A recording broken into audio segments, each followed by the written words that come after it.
முத்து bro. Jeeva bro, வணக்கம் வணக்கம். Welcome welcome. நேர்ல வந்துட்டீங்க ஒரு 2 வாரம் கழிச்சு, ஒரு கேப்க்கு அப்புறம். ஆமா, நான் ஒரு தகவலோட வந்திருக்கேன். நான் ரஞ்சித். ஆமா அதுதானே? ஆமா. ஓகே, ரஞ்சித் வந்து எலிமினேட்டர் அப்படின்றாங்க. அவர் மட்டும்தானா? அவர் மட்டும்தான் இப்போ வரை தகவல் கிடைச்சிருக்கு. ஒரு சிங்கிள் எவிக்ஷன் அப்படின்ற மாதிரி தான்.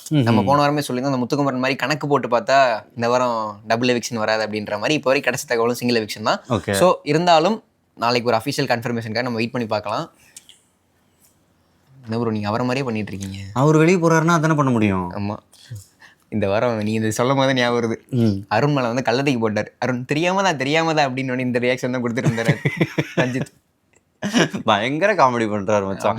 ஆனா ஒரே ஒரு விஷயம் வந்து, இவங்க ஜாக்லின் வந்து சொன்னாங்க, இவர் விஜய் சேதுபதி வேற சொல்லிட்டாரு, நீங்க வந்து காட்டணும்ன்றதுனால ஜாக்லின் வந்து சார் உங்களுக்கு என்ன பிரசன்ஸ் ஆஃப் மைண்ட் இல்லை அப்படின்ட்டு அதை பதிவு பண்ணாதீங்க. பிரசன்ஸ் ஆஃப் மைண்ட்னு சொல்லாதீங்க, அது சொல்லாதீங்க, இதுன்னு சொல்லாதீங்க, பதிவு பண்ணாதீங்க. வீக்கெண்ட்ல அவர் என்ன வச்சு செய்வாரு, பதிவு பண்ணாதீங்க.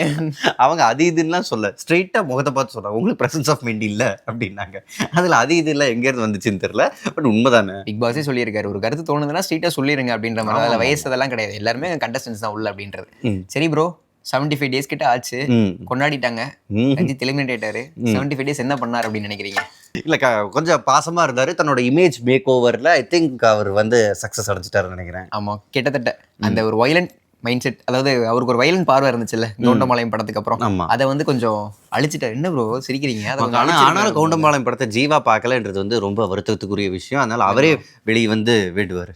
அதை தவிர பர்ஃபார்மன்ஸ்னா அதே மாதிரி வந்து சௌந்தர்யாவை கொஞ்சம் அக்ரெசிவாக புஷ் பண்ணுது. அதுக்கப்புறம் எடுத்த உடனே போய் மன்னிப்பு கேட்டது, இதெல்லாம் வந்து ஓகே. ஆனால் இன்னொரு ஒரு கடைசியில் நடந்துச்சு, இவரோட கோட்டை மட்டும்தான் வந்து காப்பாத்துச்சு. அதுக்கு நிறைய பேர் சொன்னாங்க, இதுவே ரஞ்சித்தை தவிர வேற யாராக இருந்தாலும் மற்ற டீம் அட்டாக் பண்ண போயிருப்பாங்க. ஸோ இவரோட பாசமோட வந்து ஒன்று ஷீல்டாக யூஸ் பண்ணாரு.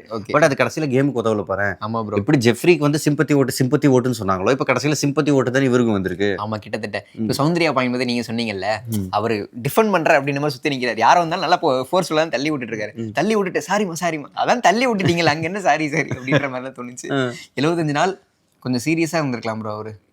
75 நாள் எப்படி வந்தாரு மச்சான், அதுவே ஃபர்ஸ்ட் தெரியல. அது மேல ஃபர்ஸ்ட் டவுட். ஆனா கொஞ்சம் சீரியஸ் மோடா இருந்திருக்கலாம் அப்படின்றதா, கொஞ்சம் ஆக்டிவா இருந்திருக்கலாம்.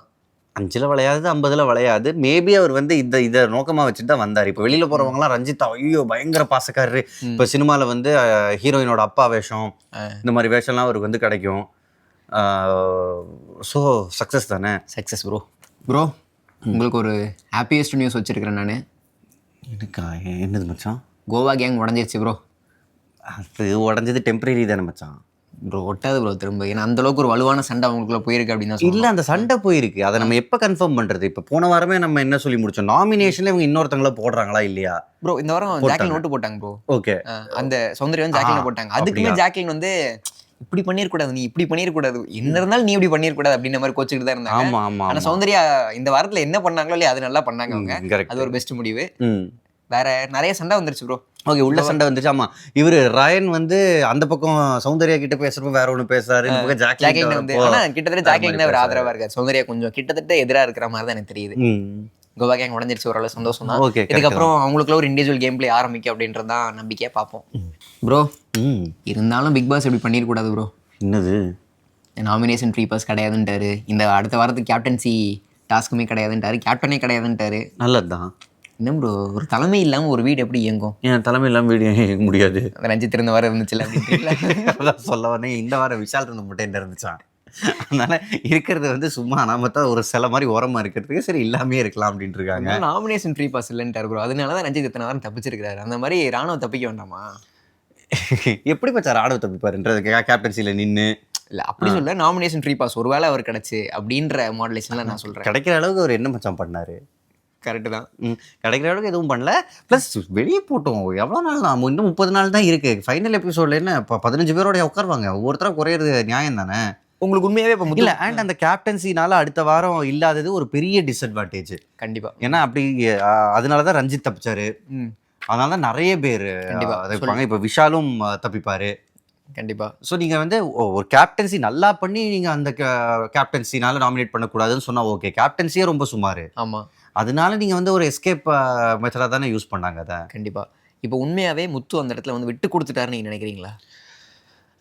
நான் 2-3 தடவை அதை திரும்ப போட்டு பார்த்தேன் மச்சான். அவர் வந்து நான் விட்டு கொடுத்தாருன்னு தான் நினைக்கிறேன். ஏன் சொல்கிறேன்னா, ஓகே, அட்லீஸ்ட் இப்போ விட்டு கொடுக்கலப்பா, இந்த மைண்டில் நடந்துருச்சு, ஒரு ஒரு ஸ்லிப் ஆஃப் த மைண்டில் நடந்துருச்சுன்னா அட்லீஸ்ட் நீங்கள் கையாவது போகும், ரிஃப்ளெக்ஸ் ஆக்ஷன். இப்போ கேமரா கட் ஆயிருக்கும்னு இவர் சொல்லியிருப்பாரு, பட் அதான் ரிஃப்ளெக்ஸ் ஆக்ஷன் சொல்கிறேன். என்னதான் ரெக்கார்டிங் இருக்குன்னு தெரிஞ்சாலும் நான் அறியாமல் கை போகிற மாதிரி அந்த பாலை தடுக்கணும்.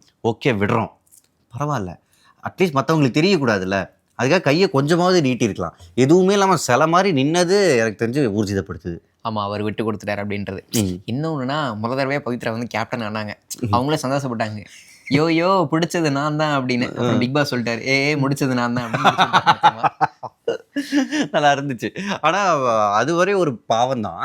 பட் அந்த கேம்ல அவங்க வந்து அவங்க டீம் விளையாடினதை பார்த்தா எல்லாருக்கும் கோவம் தான் இருந்துச்சு. அதனால போட்டும் அப்படின்ற ஒரு மெத்தட்ல தான், ஒரு மைண்ட் செட்ல தான் நானுமே இருந்தேன், பாக்குற நிறைய பேர் இருந்திருப்பாங்க. முதல் தடவை முத்துக்குமரன் கண் கலங்கிட்டார், அவரோட ஃபேன்ஸ்லாம் பயங்கரமா ரீல்ஸ் போட்டுருக்காங்க. ஆமா, அவர் வந்து அந்த நவரசங்கள் அந்த ஒரு ரசம் தான் இது வரைக்கும் காமிக்காம இருந்தாரு. Apart from watermelon rasam, pineapple rasam. So இந்த ரசத்தையும் பார்த்துட்டேன். ஆமாம் ப்ரோ. அது எனக்கு வந்து அந்த மொமெண்ட்ல வந்து அவர் கண் கலங்கினதெல்லாம் எனக்கு பரவாயில்ல மச்சான். அதை வச்சு மன்னிப்பு கேட்குறேன் மனையா, மன்னிச்சாச்சியா, விடியா மன்னிச்சாச்சு. இருந்தாலும் இந்த மன்னிப்பு, இதுக்கான மன்னிப்பு வந்து பிக் பாஸ் கொடுப்பாரு அப்படின்றது வந்து அடுத்த வாரம் தெரியும். அதுக்கு நம்ம பொறுத்திருந்து பார்ப்போம். எந்த மன்னிப்பு கொடுக்கணும், கொடுக்கக்கூடாது, விளையாட்டில் போங்கடிச்சா என்ன. இருந்தாலும் ஒரு கன்வின்ஸ் ஆகி வராரு பிக் பாஸ். இவ்வளோ நேரம் முத்து வந்து சாரி கேட்டுட்டு இருக்காரு, ஒரு மாதிரி கில்ட்டாக ஃபீல் பண்ணிட்டு இருக்காரு அப்படின்னு சொல்லி பிக் பாஸ் ஒரு விட்டு கொடுக்குற ஒரு விஷயம் பண்ணார் அப்படின்னா எனக்கு தெரிஞ்சு பண்ணக்கூடாது. ஓகே, பண்ணக்கூடாது. மேஜர் ஆஃப் த பீப்புளுக்கு அதான் விஷயம் இருக்கும், கண்டிப்பாக பண்ணக்கூடாது அப்படின்றது தான்.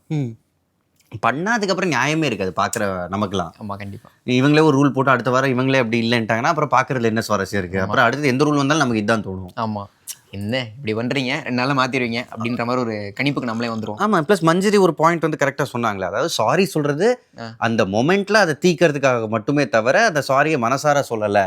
இப்போ 4 தடவை சொன்ன அந்த சாரியை மனசார சொல்லிட்டாங்களா அப்படின்ற ஒரு வாதம் வரலாம்.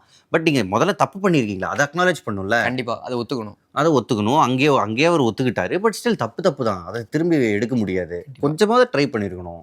சரி, ஸ்மாக்லாம் பயங்கரமாக இருந்துச்சு, ஃபைட்டு பயங்கரமாக இருந்துச்சு, கிக்கு பயங்கரமாக இருந்துச்சு. ஆமாம், நடுவில் ஒரு சில வார்த்தைகளும் பயங்கரமாக இருந்துச்சு, மியூட் பண்ணாங்க. இன்னொரு விஷயம் என்னன்னா, அடிக்கிறாங்க, பஞ்சு விட்றாங்க, ஸ்மாக் போடுறாங்க, போட்டுட்டு நான் அப்படி பண்ணல. இப்போ ஜெஃப்ரிலாம் தள்ளி விட்டுறாரு தீபக்கை. நான் அப்படி வைக்கலையே, நான் காலை தான் இது பண்ணேன், நான் லெஃப்ட் சைடு தான் தள்ளி விட்டேன், அவருக்கு ரைட் சைடில் லிகமெண்ட் டேர் ஆயிடுச்சு. ஆனால் அதில் நீ குறை சொல்கிறேன், எனக்கு ஒரு விஷயம் ரொம்ப பிடிச்சது. அதாவது ஜெஃப்ரி வந்து பார்க்கறதுக்கு வந்து ரொம்ப ஒல்லியாக இருக்கிற ஒரு ஆள், கிட்டத்தட்ட ஒன்றை மாதிரி. ஆனால் அவரை பிடிக்க ஒவ்வொரு தடவையும் அவர் ஒழுங்காக பிடிக்க 2 பேர் தேவைப்பட்டாங்க. துள்ளுறாருல ப்ரோ. ஐயோ, அது சூப்பராக இருந்துச்சு பார்க்க. தீபக் ஒரு பக்கம் பிடிக்கிறாரு, அதுக்கப்புறம் முத்துக்குமரன் கான்ஃபிடென்ட்டாக இருந்தார் இவரை பிடிச்சிருவேன். ஆனால் தீபக் ஒரு இடத்துல வந்து அந்த பொறுப்பு எடுத்துட்டு ஜெஃப்ரியை நான் பாத்துக்கிறேன், நீ போய் அங்க வேலையை பாரு அப்படின்ட்டாரு. முத்துக்குமரனுக்கு தெரியுது இவரால் முடியாது, நம்ம வேணும் அதுக்கு. நானும் சரி, ஆனா அவர் பெரியவர் சொல்றாரு போயிட்டா. அதுக்கப்புறம் 2 பேரும் வந்துதான் பிடிக்க முடிஞ்சுச்சு. ஒரு தடவை ஜெஃப்ரி அப்படியே தீபக் அலேக்கா தூக்கிட்டாரு ப்ரோ. என்ன மாதிரி ஒரு மனுஷன் அப்படின்னு. ஸோ அந்த பார்ட் ஆஃப் ஜெஃப்ரி நான் ரொம்ப என்ஜாய் பண்ணேன். என்ன என்ஜாய் பண்ணா, லாஸ்ட்ல எல்லாம் முடிச்சுட்டு அன்ஷிதா பவித்ராலாம் கத்திட்டு இருக்காங்க, அதுக்கப்புறம் மஞ்சரி ஏதோ புலம்பிக்கிட்டு இருக்கிறப்போ இப்போ வாங்க பாடி லாங்குவேஜ் ஒன்று பண்ணார்ல, அது ரொம்ப மோசமா இருந்துச்சு. இந்த டாஸ்க் அப்போ தான் இன்னொரு விஷயம் நடந்துச்சு. எல்லாம் பயங்கரமா ஃபைட்டு போட்டுட்டு இருக்காங்க. அப்போ முத்துக்குமரனும் பவித்ராவும் பயங்கரமா ஃபைட் போட்டுருக்காங்க, கட்டி பிடிச்சி தடுக்கணும் அப்படின்ற மாதிரி இருக்காங்க. அப்போ முத்துக்குமரன் ஒரு காமெடி போட்டார், என்ன ஷாம்பு போடுறீங்க அப்படின்னு ஒரு காமெடி போட்டார். எதுக்கு, அவங்களே பாவம் உயிரை கொடுத்து விளையாண்டுட்டு இருக்காங்க. ஒருத்தருக்கு இன்ஜூர் ஆயிடுச்சு ப்ரோ அந்த ஃபைட்ல. ராணவ் ஆமா, கை உடையில லிகமெண்ட் டேர் ஆயிருச்சு. இப்போ வந்து ராணவ் கீழே வந்தோன்னு எல்லாரும் ஒரு ஜட்மெண்ட்டுக்கு வந்துட்டாங்க, நடிக்கிறான் பாவன் அப்படின்ற மாதிரி ஜட்மெண்ட்டுக்கு வந்துட்டாங்க. ஆனா முத்துக்குமரன் வந்து விடு அப்படின்ற மாதிரி கன்வின்ஸ் பண்ணிருந்தாரு எல்லாத்தையும்.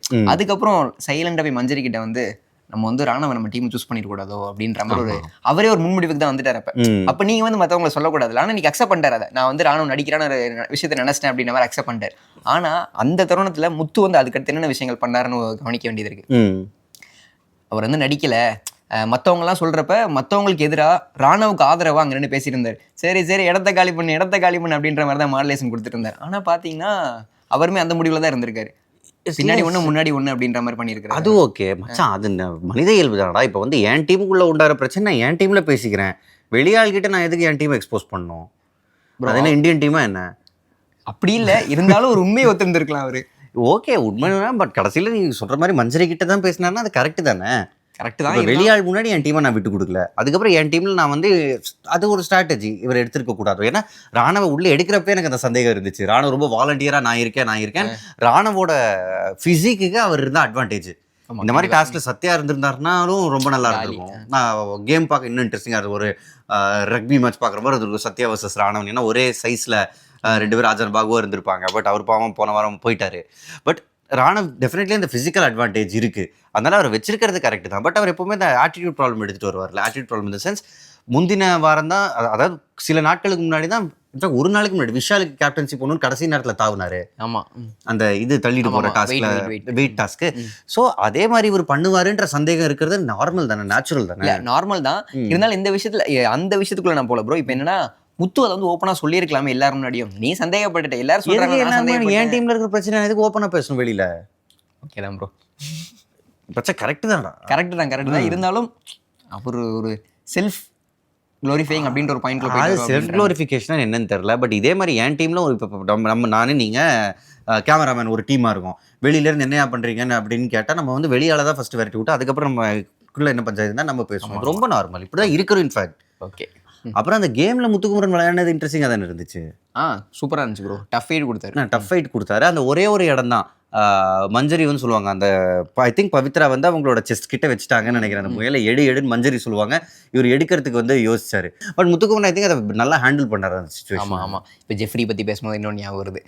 இந்த வாரம் ராணாவுக்கு அடிபட்டுறதுனால அந்த மாதிரி டாக்ஸ் வந்துருச்சு. ஒருவேளை ராணாவால் ஜெஃப்ரி அடிபட்டுருந்துச்சு அப்படின்னா எந்த மாதிரியான டாக்ஸ் வந்துருக்கும்? ஃபுல் வீடே அந்த ஆஸ்பத்திரி அந்த ஸ்டோர் ரூம்ல தான் டாக்டர் வருவாரு. சுற்றி வளைச்சிருவாங்க. ஃபுல் வீடே உள்ள போயிருக்கும். ஆமாம், ராணாவை சுற்றி வளைச்சிருப்பாங்க எல்லாரும். ஆமாம், சுற்றி வளைச்சு அவர் வந்து திரும்ப அந்த வெளியில இருக்கிற ஹாஸ்பிட்டலுக்கு போற அளவுக்கு ஏதோ நடந்திருக்கும்னு நினைக்கிறேன். கண்டிப்பா. அதன் பிறகு இன்னைக்கு எபிசோட்ல நான் ரசிச்ச விஷயம் வந்து, ஒரு சில பேர் கேமை விளையாடாமே 2-3 நாளா வெறும் அம்பையரா நின்றுகிட்டு இருந்தாங்க. விஷாலு, அதுக்கப்புறம் வந்து வாத்தியார் அருண். மாசு ப்ரோ. ஆமா, அவர் தான் போன வாரமே வாத்தியார் ஆயிட்டாரு. அதுக்கப்புறம் வாத்தியார் அருண், சௌந்தர்யால அம்பையரா தான் நின்றுகிட்டு இருந்தாங்கன்னு நினைச்சேன். ராணவ் வந்து ஒரு கமெண்டேட்டரா இருந்தாரு. பட் நீங்க இன்னொருத்தர கமெண்டேட்டர்னு சொல்றீங்க பாத்தீங்களா? அந்த கேம் அவர் தான் கமெண்ட் கொடுத்தாரு. ஸோ இது நடந்துகிட்டு இருக்கிறப்போ அவங்க எதுவுமே பண்ணலன்னு நான் நினச்சிக்கிட்டு இருந்தேன். பார்த்தா இன்னைக்கு எபிசோட் பார்த்ததுக்கு அப்புறம் தான் தெரியுது இவ்வளோ வேலை பண்ணியிருக்காங்க அப்படின்னு. கல் எடுத்தாங்க அங்கே கொடுக்கறது, சௌந்தர்யாவை அனாதையா உட்கார விட்டது, எவ்வளோ இது. பட் அது அக்லி தானே கடைசியில். ஆமாம் ப்ரோ, இது ஒரு விஷயம். நீங்கள் விஜய் சேதுமே பேசினார் அந்த விஷயத்த. நீங்கள் வந்து கம்ஃபர்ட்னு ஒரு விஷயம் பண்ணுறீங்களா, அதுக்குள்ள ஒரு டீம் ஃபார்ம் பண்ணிக்கிறீங்களா. அது மற்ற இடத்துல இருந்தால் சரி, ஃப்ரெண்ட்ஷிப்பாக இருந்தால் சரி, இந்த மாதிரி கேம்னு வரும்போது உங்களுக்கு கம்ஃபர்ட் இல்லாத இடத்துல போய் நீங்கள் விளையாடுங்களேன் அப்படின்ற மாதிரி சொல்லுவார். உண்மைக்கு அதான் ப்ரோ, அது இருந்தால் தான் கொஞ்சம் காரசாரமாக சுவாரஸ்யம். அதை தானே ராணவ் பண்ணார். அவர் கம்ஃபர்ட் இல்லாத இடத்துல தானே அவர் வந்து விளையாடினாரு. கடைசியில் கை உடஞ்சிருச்சு அப்படிதான். பட் ஓகே, அது வந்து கேமை இன்ட்ரெஸ்டிங் ஆக்கும். பட் உங்களோட கோட்டையவே நீங்கள் கட்டாமல் அடுத்தவங்க கோட்டையை வந்து பிடிக்க போகிறது, அதுவும் எதனால்? இவர் விஷாலோட இவ்வளோ நாள் தர்ஷிகா இருந்தாங்க. இப்போ தர்ஷிகா வெளியே இருக்காங்க. ஐ திங்க் அன்சிதாவுக்கும் அவர் வந்து மேப் போட்டு தான் கடைசியில் ஒரு கிஃப்ட் கொடுத்தாருன்னு நினைக்கிறேன். அன்சிதா ஒரு பாயசத்தை போட்டுற வேண்டியது அப்படின்ற மாதிரி பிளான் போட்டுட்டு இருந்தாரு. ஆனால் இவ்வளோ நாள் கூட அருண் இருக்காரு. அவர் மேலே எந்த பாயசமும் வேலை செய்யல. வரும். ஏன்? இனிமேல் தான் வரும். இல்லை, ஏன்னா அவர் வாத்தியார்.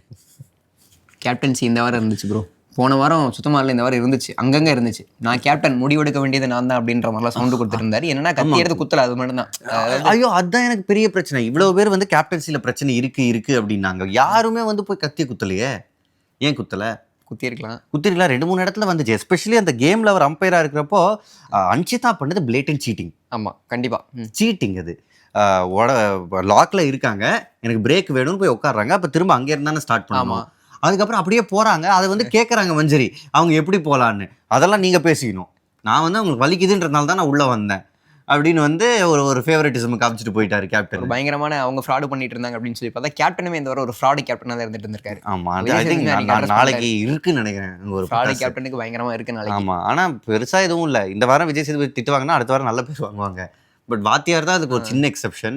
அவர் எதுவுமே பண்ண வாய மூடிக்கிட்டு இருந்தாரு. சைலண்ட் ஆயிட்டாரு அந்த வாரம். ஆமா, அப்படியும் பாரு. கடைசியில ஊம வாத்தியார் இருந்தா கூட கடைசியில வாங்கி கட்டிக்கிறாரு. ஒரு இடத்துல அந்த பரதநாட்டியம் பார்த்தேன். அவங்க இங்கேருந்து கல் எடுத்துட்டு வந்தாங்க. கல் எடுத்துட்டு போறப்போ. Okay Muthu bro, thank you so much. Thank you.